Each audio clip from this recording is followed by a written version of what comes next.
एक गांव में एक सुंदर और समझदार लड़की रिया अपने ससुराल में नई दुल्हन बनकर आती है।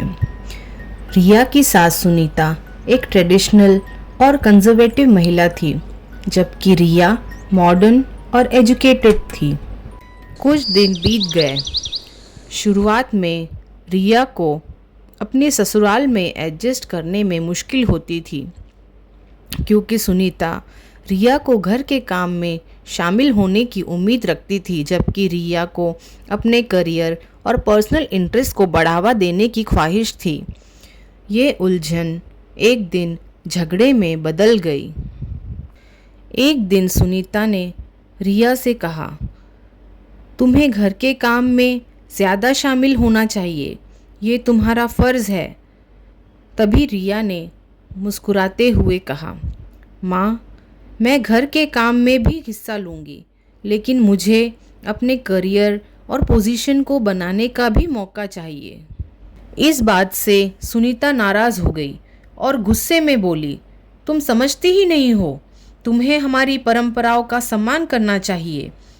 रिया ने धीरे से कहा, माँ, मैं आपकी परंपराओं का सम्मान करती हूँ, लेकिन मुझे भी अपनी आइडेंटिटी बनाने का मौका चाहिए।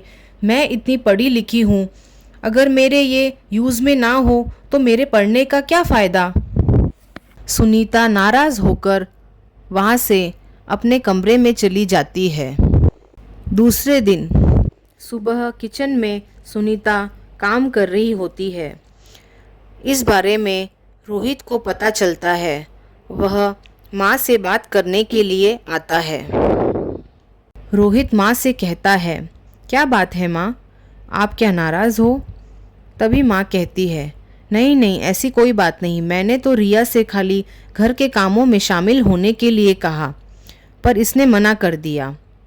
रिया ने अपने दिल की बात सुनीता से शेयर की। उसने समझाया कि एक मॉडर्न और ट्रेडिशनल सोच दोनों में बैलेंस बना के रखना बहुत ज़रूरी है। सुनीता ने रिया की बात सुनी और धीरे धीरे दोनों ने एक दूसरे को समझना शुरू किया। सुनीता ने रिया को अपने करियर पर ध्यान देने के लिए सपोर्ट किया। एक साल बीत गया। रिया ने भी अपने करियर में कामयाबी पाई और घर में भी एक प्यारी बहू बन गई। सुनीता ने भी अपने सोच को थोड़ा बदला और दोनों ने एक दूसरे का सम्मान किया।